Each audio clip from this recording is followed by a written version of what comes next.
This is Outside the Cage with your hosts Ike Feldman, Pete Hoffman on WFAN.com, CBS Sports Radio, Mike's On app, radio.com. You name it, we are on it. And we are being joined right now by Amir Khan, who's fighting April 20th versus Terence Crawford, pay-per-view event at MSG. What's going on, Amir? How we doing, brother? I'm doing good, man. I'm just here in California, just getting ready for the fight. April 20th is not far away now, so just focused and getting ready for the fight, man. You're focused. You said that your opponent, Terence Crawford, doesn't seem too focused, as he's made mention of Errol Spence already. You know, what makes you think that he's taking you? Do you think he's taking you lightly? I think so, yeah. I think he's taking me lightly. I mean, there's talks of him looking at other opponents and overlooking this fight when I really believe that, I have the tools to beat him. Otherwise, I would never be taking this fight. And, sometimes, I've made that mistake myself. You can sometimes look at other names and take your focus off who you have in front of you. And God forbid something goes wrong. Then, you have to start from the bottom again. And I think that Terence is maybe doing that, where he's looking at another opponent or talking about another opponent. I want him to be focused for me. I don't want no excuses after the fight saying, oh, well, I thought I was going to get the fight against Spence and this and that. So he's got his hands full against me first. There's a lot of pressure on Terence, man. We just had him on a couple minutes ago. It was hard to get him to mid or show much emotion. We're like, dude, you're headlining MSG. This is the biggest fight of your career. If you do well, you could potentially be the #1 pound-for-pound contender in the world. But, dude, vice versa. If you knock off Terence Crawford, the #2 fighter in the world, dude, you're going to be right up there, and you get the WBO title. How are you feeling any jitters or any pressure leading up to April 20th? I'm very laid back and very chilled. I've been in this position many times before. Fought for world titles, won world titles, fought the biggest arenas around the world, from Vegas to New York to all over the place. And again, this is going to be another big fight where I get the opportunity to showcase my skills again in front of an amazing New York fan base. I love New York. I love fighting there. I spend a lot of time in New York. In Staten Island is where my wife is from, so I'm always in that area anyway. Oh, nice. So New York is like second home. Where do you go for pizza? Well, there's a few spots. We normally get orders in. I'm normally in the city. I like to spend a lot of time in the city.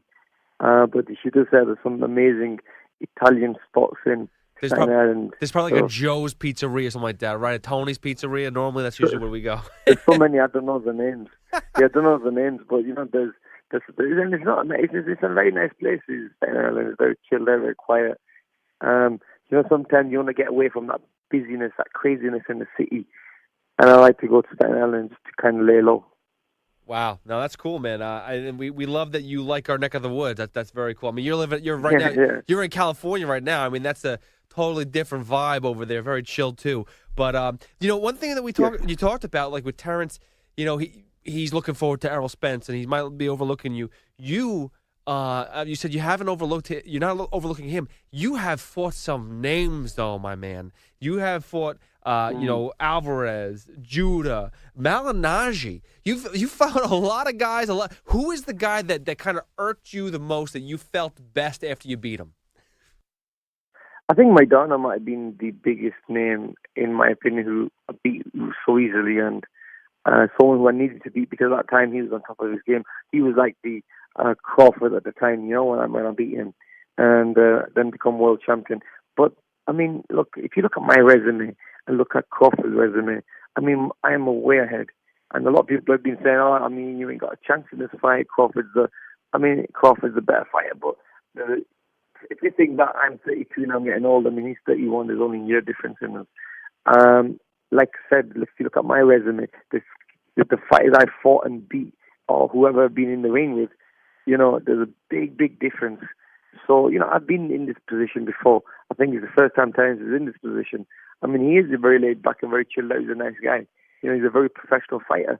But the thing is, come April 20th, I hope he's going to be ready, because I'm going to be probably in the best condition I've been in, because I really want to be a world champion again. What are you going to do to stop his? How are you going to approach his unorthodox technique? He's so back and forth, switches stances. What are you going to do to? That's right. he switches. He's a good mover. He punches well. I mean, it's all about just, I think what beats him is speed. It's something I have. I'm probably one of the quickest fighters in the world, and to have the speed I have, I think that will throw him off. It's all about catching him with shots that he doesn't see, and always just putting that pressure on him. And if he wants to come and fight me, then I want him to go looking for him. He'll come right into my hands. So, I mean, I've been watching some videos of him, and I do see some places I can capitalize on. So, yeah, definitely. I think it's going to be a tough fight, but it'll be a good one for me. I tried to bring it up to, again, we're being joined by Amir Khan on Twitter, at Amir King Khan. Amazing nickname, first of all. I mean, that's pretty easy that you fell on that one. When we talked to Terence, man, I was asking, I was like, do you believe that Amir, as a bigger person, a bigger frame guy who's fought bigger people, that he might try to bully you? And he wasn't worried if you tried to bully him. He said the bully would get tired. Is that a strategy that you would try to approach? Maybe not just physically bully, but maybe mentally, and try to get him flustered or out of his element, maybe showboat a little? Have you worked on any of that leading up to this? No. I mean, I keep it simple. I keep it very humble in the ring.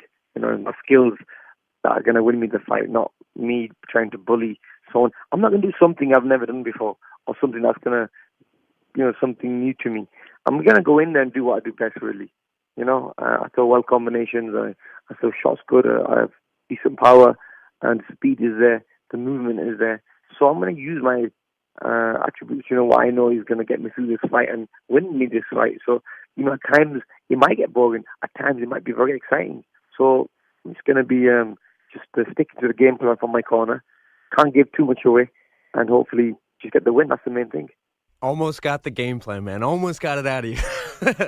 Dude, but this doesn't make sense. You and Joshua are like the nicest guys when it comes to like outside of the ring. You guys have amazing performances inside. You guys are beast animals. Yeah. What the hell's wrong with the MMA guys, man? Every guy from the UK, Bisbing, freaking Connor, Darren Till, they talk a ton, excuse my French, they talk a ton of shit, man. Leon Edwards, just recently. Yeah, Leon Edwards. What is there a difference between, like, do MMA guys in the UK have a chip on their shoulder? What the hell's going on there? No, when you see them in person, they seem very chilled out and very calm. I think it's just since Connor's been on the map, how he's been promoting fights by being a little disrespectful and a chip on his shoulder. I think every MMA fighter feels that they have to do the same thing.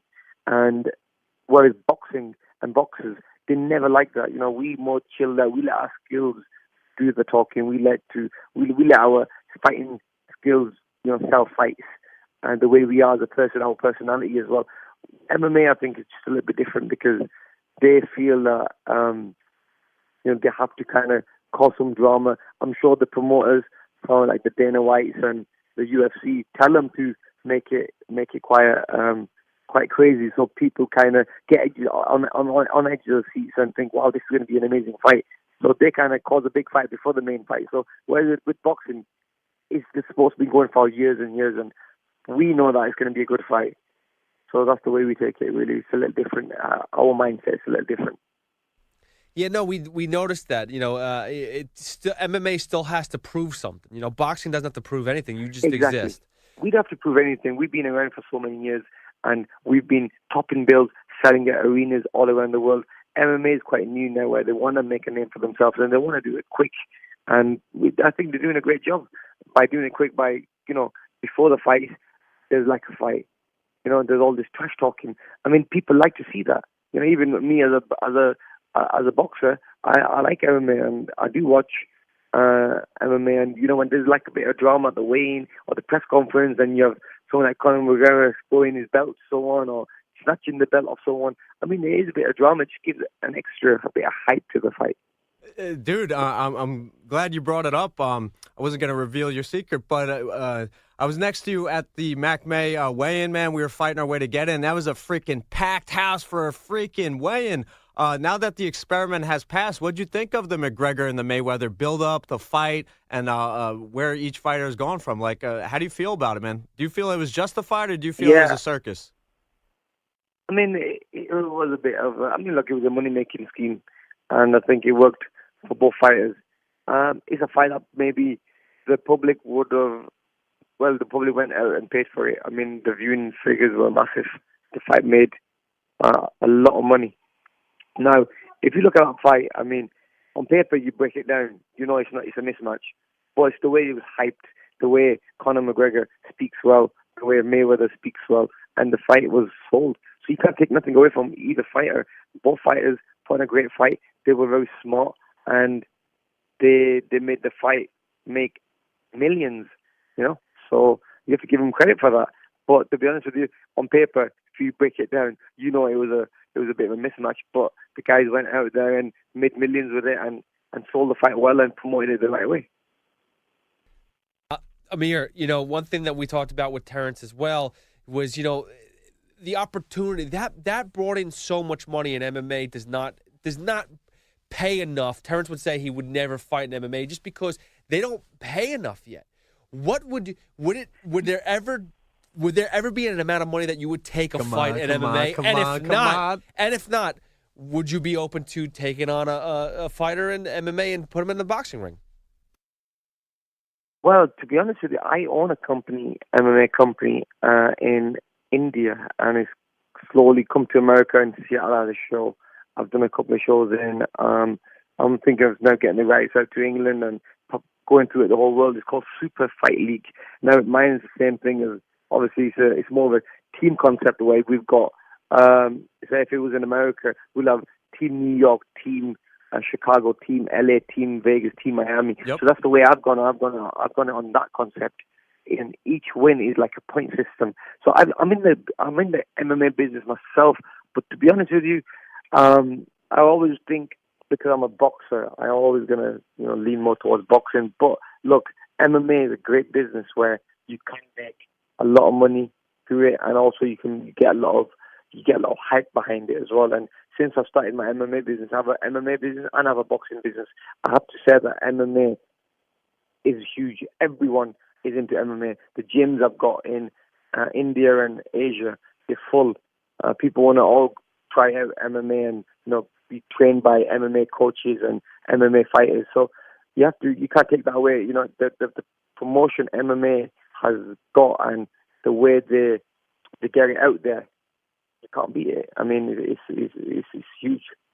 Amir, thank you for the insight, man. Again, we're being joined by Amir Khan fighting April 20th, MSG pay-per-view against Terence Crawford. Going to be an amazing fight. Sticking with the MMA real quick, we've seen what happens if a country gets involved and they actually have a fighter that comes out with Canada, with George St. Pierre, Australia. We've seen, obviously, Russia and Dagestan with Khabib. Dude, what the hell would happen if an Asian UFC champion was wearing the strap? Are they going to get like 50 million views for the pay-per-views? Can you guess or prognosticate what the hell you think the future would be if we do get an Indian champion? Yeah, I mean, look, that's what we are trying, and if it's done right in a place like India or Pakistan, so many people, those type of China, there's billions of people who will tune in, and you could just imagine, what kind of money it can make. I mean, look, end of the day, everything we do is a business, and yeah, I really believe that's the future. That's where it's going to. All these countries in Asia now are getting into these fighting sports, and before it was all cricket, which is their local sport. It still looks soccer, hard, man. But now, it looks like a very difficult sport. It's a little bit like all it is like hitting a ball as hard as you can, and there's a lot of running going from wicket to wicket. But it's a little bit like baseball, but a little bit more disciplined. But that's like the number one sport, and it's huge in those countries. But now with MMA coming in and these fighting sports are coming in, I think it could be.